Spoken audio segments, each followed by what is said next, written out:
Bom, continuamos agora, né, com o Simples Nacional, nossa última aula sobre o Simples, né? A omissão de receita nós já examinamos, não é verdade? Deixa eu só... Vamos lá. Então, vamos conversar um pouquinho sobre acréscimos legais no que diz respeito ao recolhimento unificado do Simples Nacional. Quando uma microempresa ou uma empresa de pequeno porte, optante pelo Simples Nacional, recolhe a contribuição mensal em atraso, ela vai ter que pagar com multa de 0,33% ao dia, até o máximo de 20%, tá? Que é a mesma aplicada aos demais tributos. Então, aplicam-se aos impostos e contribuições devidos pela micro ou EPP, né, escritas no Simples, as normas relativas a juro e multa de mora e de ofício previstas para o imposto de renda, inclusive, quando for o caso, para ICMS e ISS. Então, veja só, a multa de mora, ela é de 0,33% ao dia,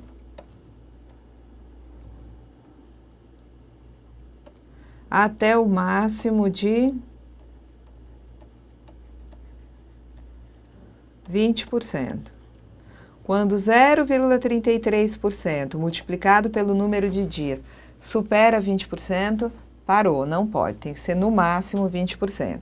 Essa é a chamada multa de mora. Nós vamos ver que multa de ofício tem aquela de 75%, em caso de fraude, né, simulação nós temos a de 150%, essa daqui ela pode passar para 112,5%, essa aqui pode passar para, né, 225, aumentar em 50%, ok? Então, a de 75 pode dobrar para 150 e qualquer uma delas ainda pode ser aumentada em 50%. Quanto aos juros, os juros eles só começam a ser aplicados a partir do mês seguinte ao do vencimento. O juro vai ser sempre assim, a lógica é Selic para os meses que vão daquele seguinte ao do vencimento até a véspera do mês de pagamento, até o mês anterior, né, ao pagamento, Selic mais Selic mais Selic, e para o mês de pagamento, 1%. Então, se é um pagamento de setembro, que deveria ter sido feito em outubro, mas ele só é feito em dezembro, eu vou ter que calcular juro, tá? A partir do mês seguinte. Então, é outubro de 2013, que deveria ter sido, né, o montante recolhido no dia 20 de novembro de 2013, ok? O que acontece aqui? Se não recolheu no dia 20 do 11, tá? Só paga em dezembro de 2013. Para novembro não tem juro. Se tivesse pago, né, dentro de novembro não teria juro. Para dezembro vai ter 1%. Mas se o pagamento for feito em janeiro de 2014, você vai ter juro de Selic para dezembro e 1% para janeiro. Se o pagamento fosse feito só em fevereiro, 1% para fevereiro, Selic para janeiro, Selic para dezembro. Então, sempre que for o mês do pagamento, para aquele mês 1%. Para o mês de vencimento, juro zero. E nos meses intermediários, aplica-se a variação da taxa Selic, do Sistema Especial de Liquidação e Custódia, liberado, né, esse montante pelo Banco Central. Bom, o descumprimento de obrigação principal devida no âmbito do Simples Nacional sujeita o infrator às seguintes multas. Então, né, ele deixa de recolher, ele é autuado e vai, então, sofrer a aplicação de uma multa de 75% sobre a totalidade ou a diferença do tributo no caso de falta de pagamento ou recolhimento. Essa multa de 75%, ela vai para 150% sobre a totalidade ou diferença de tributo, tá? No caso de falta de pagamento ou recolhimento, nos casos de sonegação, fraude, conluio, né? Então, nesses casos, você tem a multa aumentada para o dobro do seu valor. O que era antes 75, você passa a ter uma multa de 150%, independentemente de outras penalidades administrativas ou criminais cabíveis. A multa também pode chegar, aquela de 75%, ela pode, 75%, ela pode chegar a 112,5, ou seja, aumentar em 50% o seu valor, tá? No caso de falta de pagamento ou recolhimento, quando o sujeito passivo não atender no prazo marcado intimação para prestar esclarecimentos ou para apresentar arquivos ou documentação técnica referente a sistemas eletrônicos de processamento de dados utilizados para registrar negócios e atividades econômicas ou financeiras, escriturar livros ou elaborar documentos de natureza contábil ou fiscal. Então, o indivíduo, tá? A empresa, né, é intimada a prestar esclarecimentos, é intimada a apresentar livros, documentos, não o faz, então essa multa de 75% passa para 112,5%. Aquela multa de 150%, se o sujeito passivo não atender no prazo marcado, intimação para prestar esclarecimento, intimação para apresentar arquivos ou documentação técnica relativos a sistemas eletrônicos, tá, de dados, de processamento de dados, né, que a empresa utilize para registro de negócios, atividades, para escriturar livros. Então, foi intimada a apresentar os arquivos, não o fez, a multa que já estava num patamar de 150% vai ser aumentada para 225%, ou seja, ela aumenta mais em 50% do seu valor, passando a 225%. As multas podem ser reduzidas, tá? Essas multas podem ser reduzidas em 50% se o contribuinte efetuar o pagamento do débito no prazo de 30 dias contados da data em que tiver sido notificado do lançamento. Essas multas que nós acabamos de ver, elas podem também ser reduzidas em 30% se o contribuinte, né, efetuar o pagamento de débito no prazo de 30 dias em que ele tiver sido notificado da decisão administrativa de primeira instância, porque ele entrou com uma defesa, né, tempestivamente com uma defesa. Então, quando ele tiver conhecimento, tiver ciência dessa decisão de primeira instância, ele paga em 30 dias, a multa reduz em 30%. E também, tá, pode a multa reduzir em 30%, tá, se ele pagar o débito no prazo de 30 dias, contados da data em que tiver sido notificado, da decisão de recurso de ofício interposto por autoridade julgadora de primeira instância. Então, né, a autoridade que julgou, né, aquela impugnação pode recorrer de ofício e depois o contribuinte vai ter ciência do resultado desse recurso de ofício. Então, se ele tem, né, ainda valores a pagar, ele vai ter direito à redução caso pague em 30 dias da ciência dessa notificação também, tá? A falta de comunicação, quando obrigatória, de exclusão da pessoa jurídica do Simples, sujeita essa pessoa jurídica a multa de 10% do total dos impostos e contribuições devidos no mês que anteceder o início dos efeitos da exclusão. E essa multa não será inferior a R$200 e ela é insuscetível de redução. Então, o que nós sabemos? Que quando ocorre uma daquelas situações de vedação, né, excesso de receita, atividade vedada, a empresa passa a ter um sócio pessoa jurídica, a empresa passa a ser uma sociedade por ações. Então, o que acontece? Quando ocorre uma situação dessas de impedimento da permanência no Simples, a microempresa ou a empresa de pequeno porte, elas têm uma obrigação de comunicar aquela ocorrência para serem excluídas do Simples.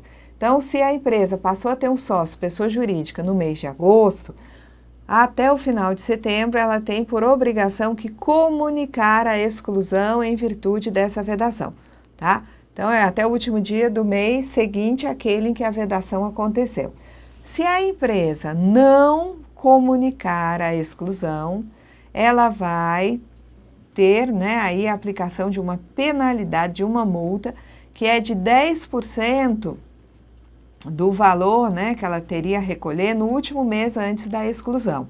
E essa multa, ela será no mínimo de R$ 200 e é uma multa irredutível, insuscetível de redução.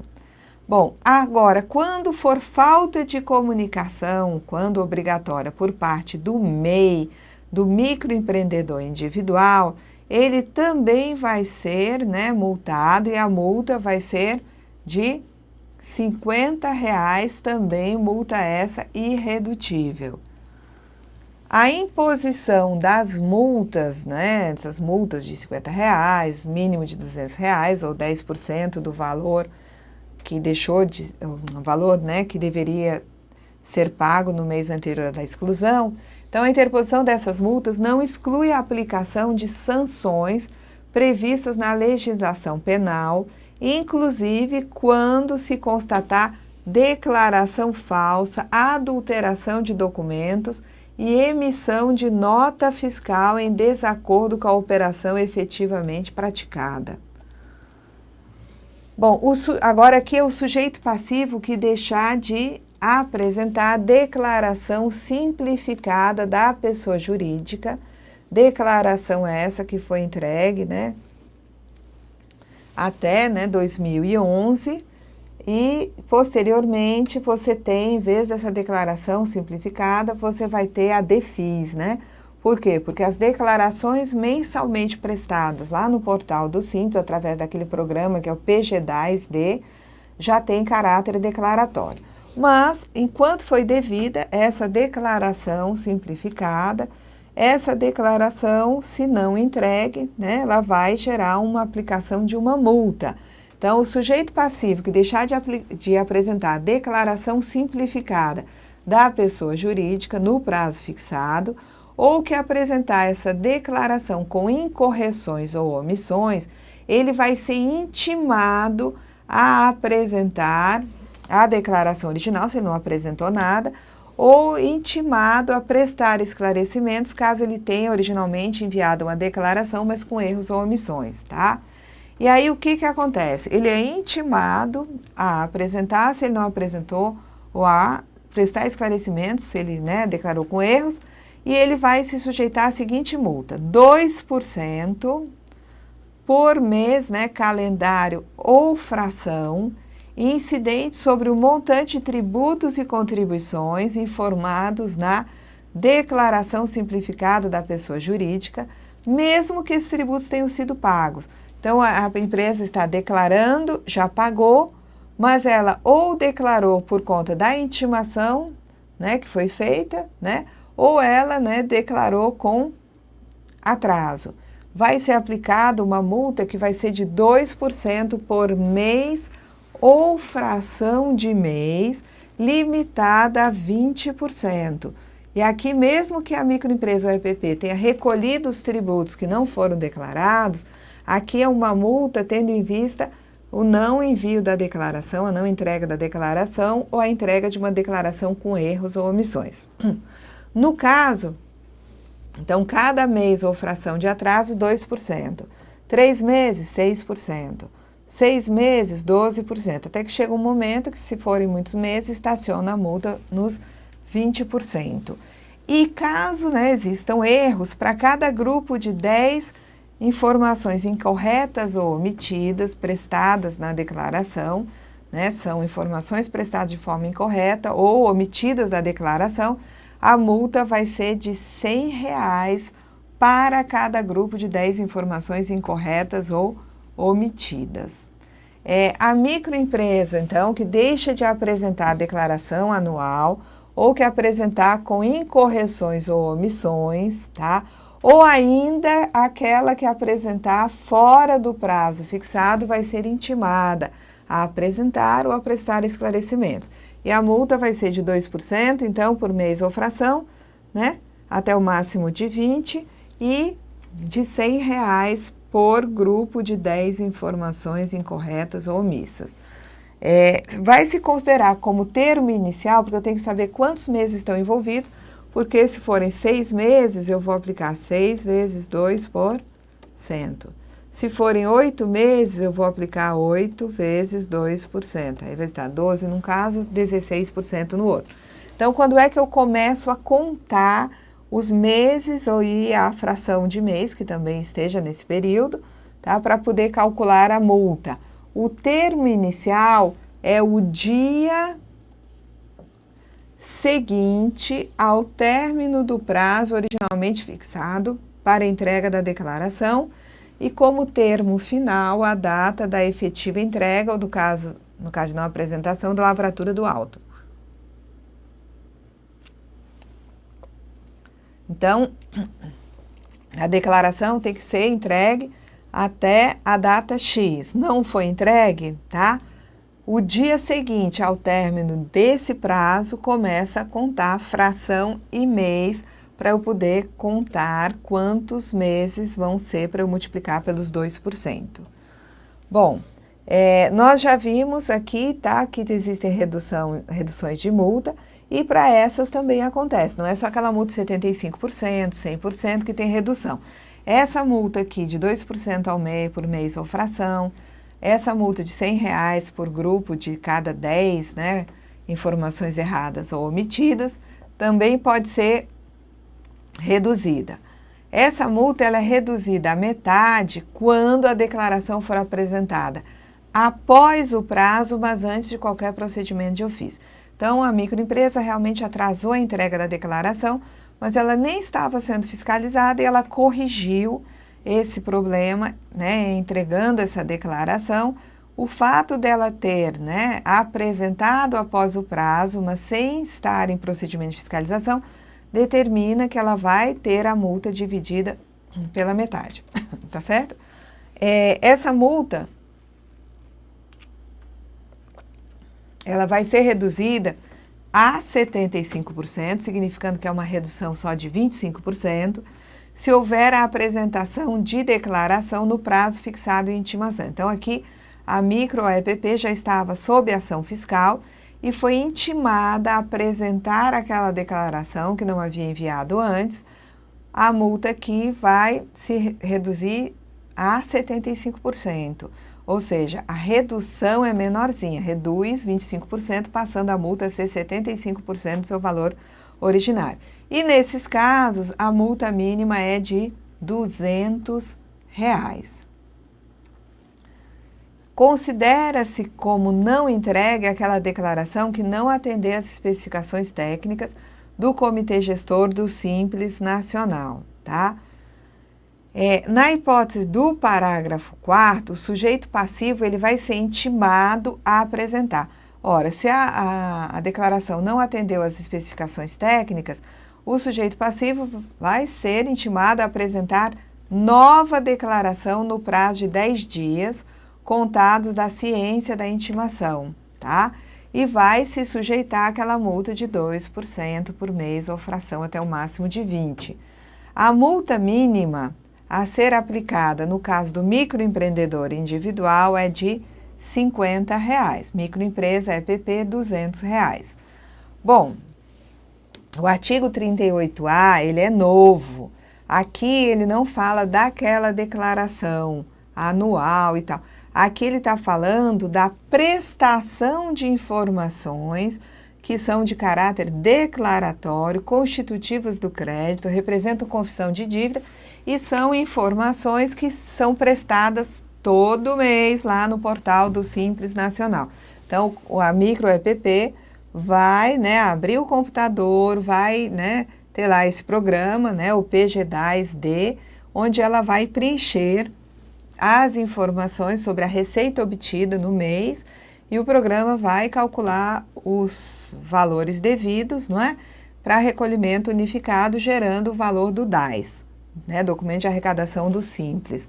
Então, se a empresa deixar de prestar as informações no PGDAS-D, no Sistema Eletrônico de Cálculo, no prazo previsto, que é o dia 20 do mês seguinte, ou se prestar essas informações com incorreções ou omissões, o sujeito passivo vai ser intimado a fazer, né, a entrega, se não havia apresentado, ou a prestar esclarecimentos, caso, né, tenha declarado com erros ou omissões.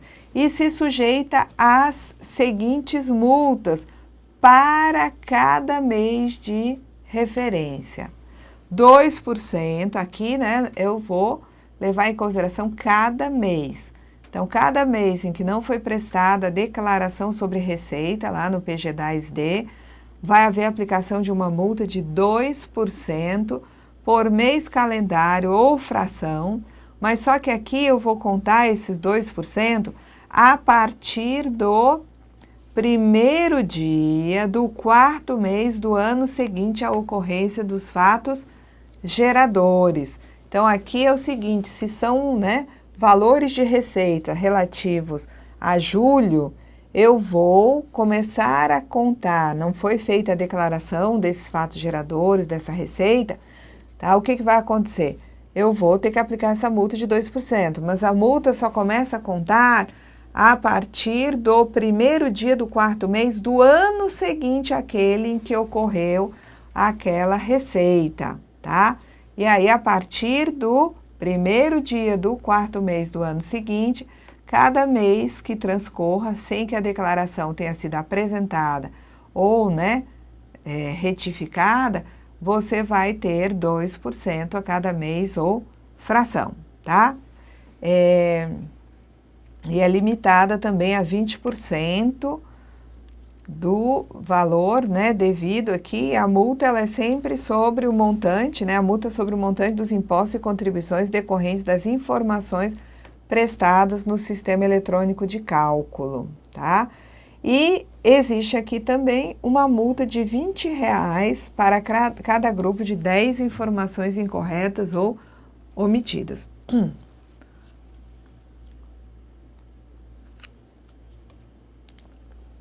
Vamos lá. Então, a micro EPP que deixar de prestar mensalmente a receita, as informações no PG10D, que é um programa gerador, né, de natureza declaratória, essas informações têm que ser prestadas até o dia 20 do mês subsequente àquele em que houver sido auferida a receita.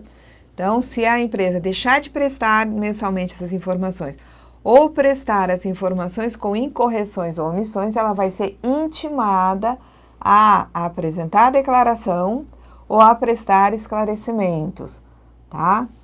E vai se sujeitar às multas que nós já conhecemos, a de 2% por mês ou fração e a de R$20 para cada grupo de 10 informações incorretas ou omitidas, tá? Bom, vai se considerar como termo inicial o primeiro dia do quarto mês do ano seguinte ao da ocorrência dos fatos geradores, tá? A multa mínima vai ser de R$50, mas aqui é R$50 para cada mês de referência. Então, cada mês que não foi declarado pela micro EPP o valor de receita, ou que essa receita foi declarada, né, com erros, você vai ter aplicação de multa. E essa multa é aquela de 2% e aquela de R$20 para cada grupo de 10 contribuições.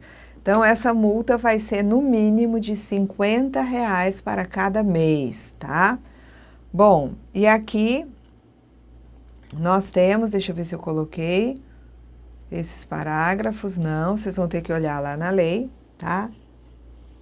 Artigo 38, aqui parágrafo 2º, 4º e 5º do artigo 38, vamos voltar lá. Esses artigos estão aqui. 2º, vamos ver aqui. 2º, 4º e 5º do 38, vamos lá. A questão da redução da multa, tá? Né? Reduz para 50% para metade ou para 75%. O que é declaração não entregue, tá? E, né, a intimação para apresentar nova declaração. Muito bem. Vamos lá. Processo administrativo fiscal. Contencioso administrativo, ele vai ser, né, de competência, o julgamento, né, de impugnação, vai ser de competência do órgão julgador integrante da estrutura administrativa do ente que efetuar o lançamento ou que efetuar indeferimento da opção ou a exclusão de ofício, tá? Observando-se os dispositivos legais específicos de cada ente. O município pode, mediante convênio, transferir a atribuição de julgamento exclusivamente ao estado em que se localiza.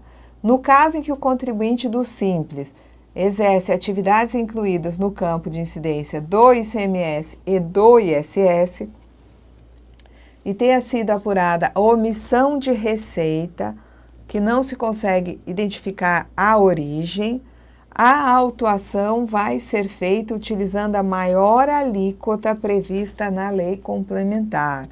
E a parcela autuada, que não seja correspondente aos tributos e contribuições federais, vai ser rateada entre Estado, município e Distrito Federal. Tá? Então, no caso de autuação por omissão, né, de receita, não identifica a origem da receita, vai se usar a maior alíquota para levantar aquele valor, para lançar de ofício, a maior alíquota prevista na Lei Complementar 123, e esse montante a mais vai ser rateado entre estados e municípios e o Distrito Federal, se for o caso.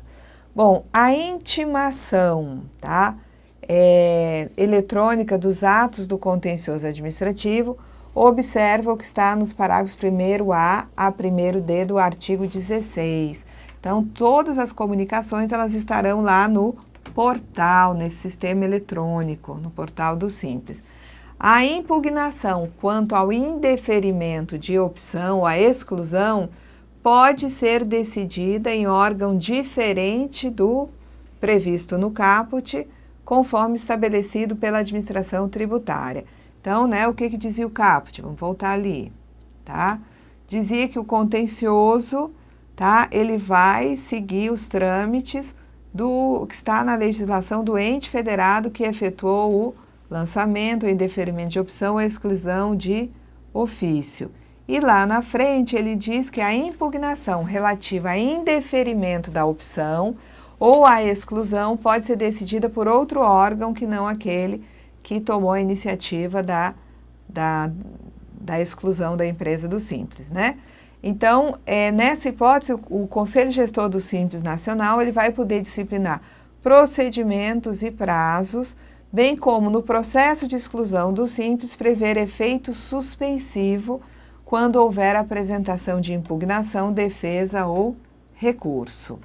Consultas relativas ao Simples Nacional vão ser solucionadas pela Secretaria da Receita Federal, a não ser que elas digam respeito a tributos e contribuições de competência estadual ou municipal, que aí vão ser solucionadas de acordo com a competência tributária por cada ente envolvido, município e estado.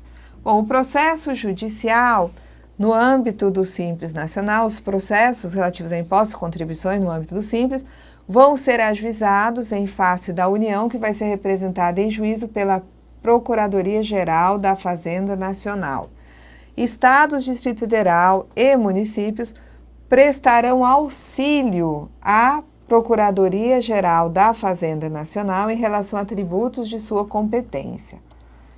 Os créditos, né, oriundos aí da Lei Complementar 123 vão ser apurados, inscritos em dívida ativa e cobrados judicialmente pela Procuradoria-Geral da Fazenda Nacional. Mediante convênio, a PGFN pode delegar a estados e municípios a inscrição em dívida ativa estadual e municipal e a cobrança judicial de tributos estaduais e municipais, tá?